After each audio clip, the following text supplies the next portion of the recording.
नमस्कार मंडळी. तर हा व्हिडिओ जो आहे तो 1-2 आठवड्यापूर्वीचा मी काढून ठेवलेला आहे. तर आज मी तो अपलोड करते.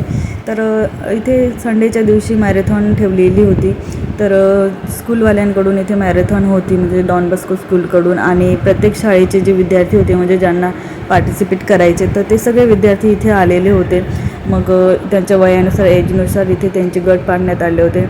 आणि इथे अथर्वसुद्धा होता, आणि अथर्वचा फ्रेंड जो होता सात्विक, तोसुद्धा होता इथे. ही जी मॅरेथॉन होती ती स्टुडंट्ससाठी आणि शिक्षकांसाठी सुद्धा होतं, म्हणजे टीचर लोकसुद्धा इथे पार्टिसिपेट करू शकत होते. तर इथे आधीच फॉर्म दिलेले होते आणि ते फॉर्म आम्ही आधी फिल केलेले होते. त्यानंतर काही फीस पण होती त्याची, तर तीसुद्धा आम्ही दिलेली होती. आणि ते आम्ही आता सकाळी आलो होतो, बरोबर वेळेवर आलो होतो. परंतु झालं असं की आम्हाला वाटलं अजून कदाचित पोरांना अजून सोडलं नसेल, तर आम्ही काय केलं, बाहेरच थोडासा टाईमपास केला होता. तर झालं असं की मॅरेथॉन एकदम वेळेवर चालू केली होती. आणि मग जे आधी गेलेले होते पोरंमध्ये, तर ते पळाले होते आधीच, आणि हे जे पोरं होते मग ते मागून त्यांना पळवलं होतं. तर त्याच्यामुळे काय झालं की मग आधीचे जे पोरं आहे ते सगळे आता इथे येऊन लागले होते. आणि हे बघा, अथर्वन ते थोडेसे लेट आले होते, म्हणजे बरेचसे पोरांच्यामध्ये ते आले होते. तर पूर्ण असं ग्रुपच आला होता. आणि जे आधीचे जे पळालेले पोरं ते आधी पोचले होते, आणि मग अथर्व थोडंसं लेट आला होता.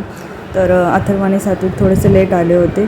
तर बाकीचे बरेचसे पोरं येऊन गेले होते. आणि जो आधीचा जो ग्रुप होता, म्हणजे आधीच्या मोठ्या ग्रुपमधले ते रेड पोस्टरवाले, तर ते सुद्धा आता यांच्याबरोबर आले होते. तर अथर्वन यांची रेस जी होती ती 3 किलोमीटरची होती, आणि हे जे रेड ज्यांना हे दिलेलं आहे नंबर, तर ते 5 किलोमीटरवाले होते. मग ते सुद्धा यांच्यासोबतच आले होते.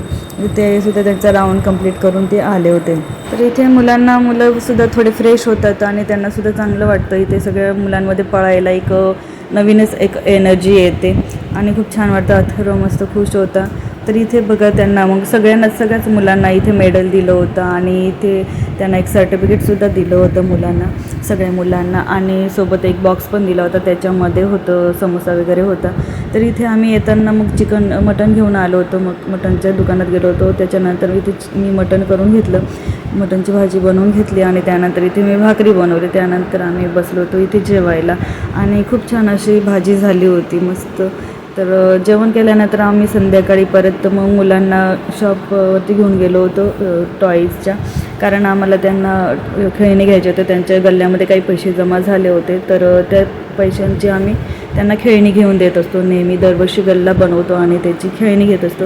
तर इथे सुद्धा आता जुईचा बड्डे येतोय, तर म्हटलं की आताच खेळणी घेऊन घेऊया. तर इथे आम्ही खेळणी घ्यायला गेलो होतो. तर असा होता आमचा आजचा ब्लॉग. Bye bye.